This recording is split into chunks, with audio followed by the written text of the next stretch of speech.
Hi, it's me. I'm back again, or actually, my hands are back again.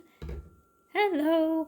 Um, and today I'm going to talk to you about the first derivative test. I know some of you were asking about tests, and here is one. Although you're not exactly taking a test like you did before, because you might be thinking, oh, Miss Sachs, we already took a derivatives test. Well, you did. In this case, you're actually going to be using the first derivative to test other things. The first thing we have to talk about, though, is increasing and decreasing. We did this at the beginning of the year. You graphed functions probably on Desmos and then decided whether they were increasing or decreasing and the intervals. And now what we're going to do is actually use the algebra. And so I will give you a moment, or you can pause the video to write down these conditions, which is that f is increasing if for any value x1, which is less than x2. So any two values, one is smaller than the other, f at x1 is less than f at x2, which is really another way of saying that y1 is less than y2. So basically, as you're going from left to right, if the y values are getting bigger, so the first y value is smaller than the second y value, if they're getting bigger as you're going from left to right, then the function is increasing. If they're getting smaller, so if you have x1 is less than x2, if y1 is bigger than y2, right? F at x1 is bigger than f at x2. In other words, your values are getting smaller, right? So they're getting smaller as you're going from left to right, then the function is decreasing. And here are some pictures for you. Here we have increasing, right? It's starting here. Here's our x1 and f at x1. And it's going woo, all the way up here. Our y value, our y2 is bigger than our y1, so we're increasing. If our y2 is smaller than our y1 because we're going downwards, then we're decreasing. And here's like the big, kind of looks like that, decreasing, increasing, and of course we always have constant because we can always have a constant function. That happens sometimes. And so what we can do in order to find out if a function's increasing or decreasing is we can actually use the first derivative. I'm going to turn this page because you can always pause it whenever you want if you want to write stuff down. And so some other things, oopie, don't shake. There we go. So other things you need to know is that if f prime at x is greater than 0, that means if the derivative is positive for all a, that means for any number that you plug in some open interval. So we have an open interval of ab. If the derivative is always positive, that means no matter what you plug into the derivative, it's going to be positive, then we say that f is increasing. And that's easy. Positive is increasing. Yay, because it's positive, it's happy, it's increasing on AB. That's on the closed interval. And so you can probably guess what I'm going to say if f prime, if the derivative is less than 0, so it's negative for all a in AB. Oopsie, there goes that.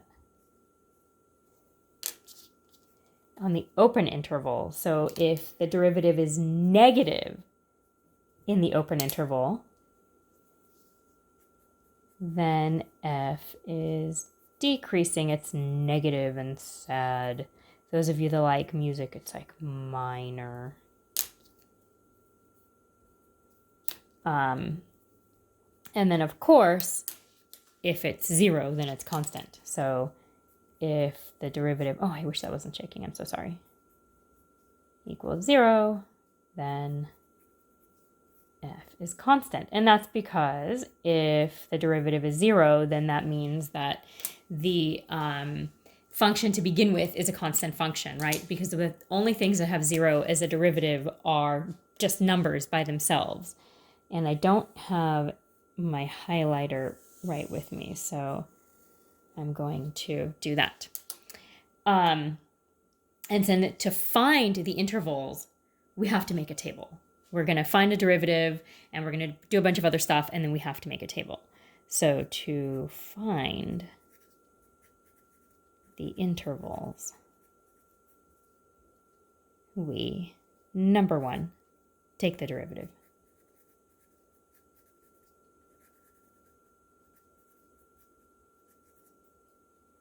Number two, set it equal to 0.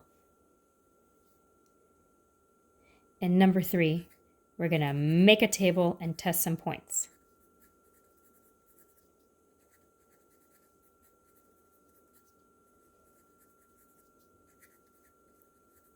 And you may be saying, Miss X, what does all this mean? Well, let me show you an example. So let's say that our function is f at x equals x cubed minus 3/2 x squared. And so the first thing I'm going to do is take the derivative.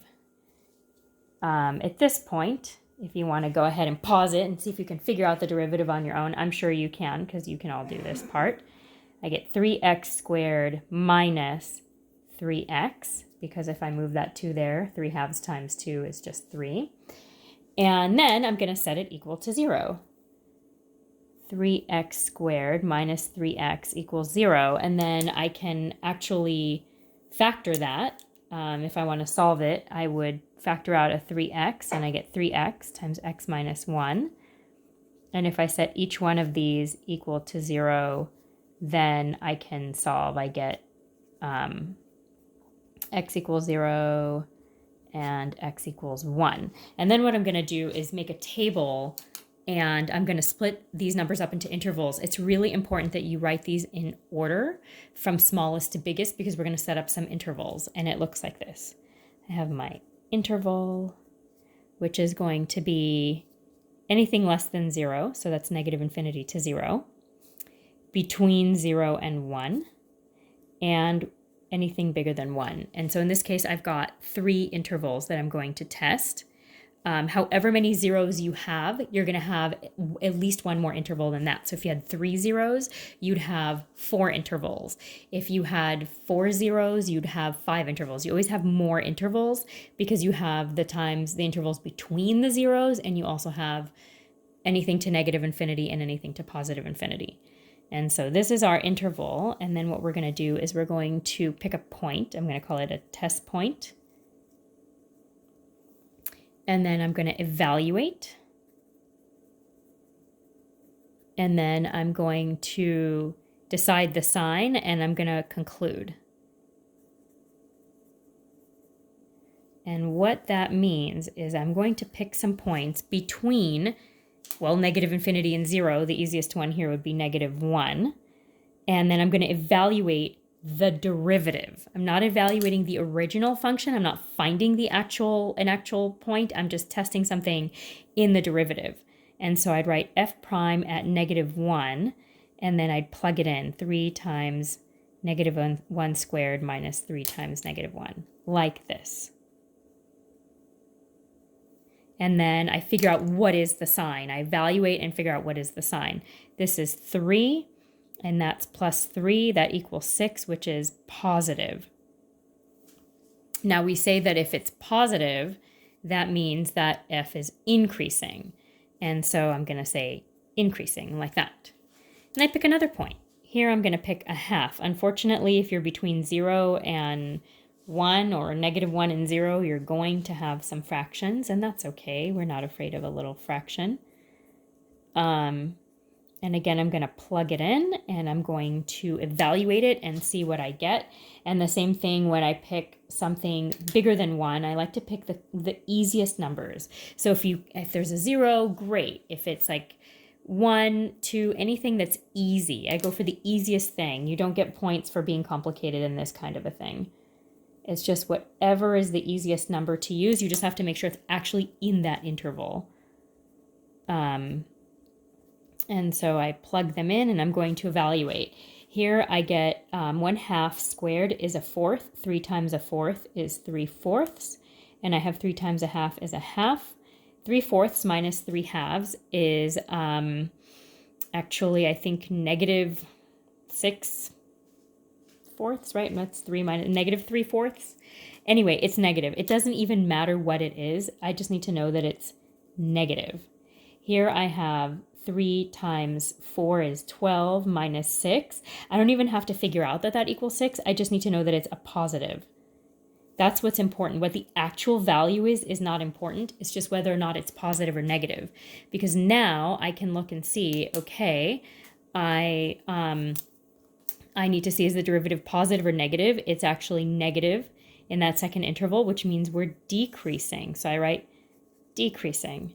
And then here it's positive, and so I see that it's increasing. Nowhere is it constant. And so then I write my conclusion, which is that the function is increasing on negative infinity to 0 and 1 to infinity, and decreasing on 0 to 1. And that's my answer. So I've taken the derivative, set it equal to 0, solved, and then set up some intervals and tested some points. And the second thing that we're going to do, this is the first half, and I'm going to give you some practice with it, and there's some practice in the book. But the second thing we're going to do after this is we're actually going to use this to find maximums and minimums. And so far we haven't actually used the first derivative test. This is just sort of informationally, and this is how we find intervals of increasing and decreasing. And now we're going to move on to the test portion. What I'm going to do is pause this and actually make a second video so that this video doesn't get too long. And of course, we can talk about this in class more later.